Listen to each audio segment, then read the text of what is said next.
السلام علیکم ورحمۃ اللہ وبرکاتہ۔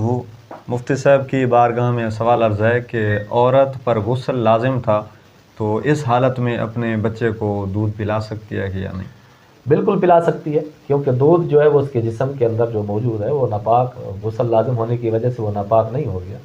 ہاں، بہتر یہ ہے کہ وضو کر لے، وضو کرنے کے بعد بچے کو دودھ پلائے تاکہ بچے کے اندر جو وہ اچھی خصلتیں، اچھی عادات پیدا ہوں، کیونکہ جس طرح دودھ کا اثر ہوتا ہے اس کا بچے، دودھ کا جو عورت دودھ پلاتے ہے اس کا بھی بچے پر اثر ہوتا ہے۔ اس لیے ناپاک حالت میں بھی بچے کو دودھ پلانا جائز ہے، اس میں شرعی طور پر ممانعت نہیں ہے۔ جو عوام کے اندر مشہور ہے کہ جب تک کہ غسل نہیں کرے گی تب تک بچہ جو ہے وہ اس کو دودھ نہیں پلا سکتی، یہ بالکل غلط ہے۔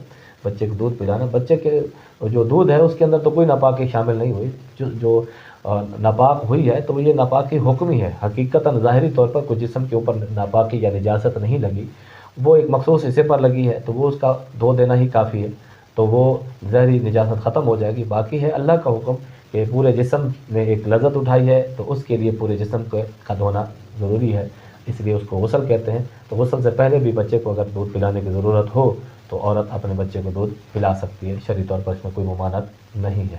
واللہ تعالی عالم بالصواب۔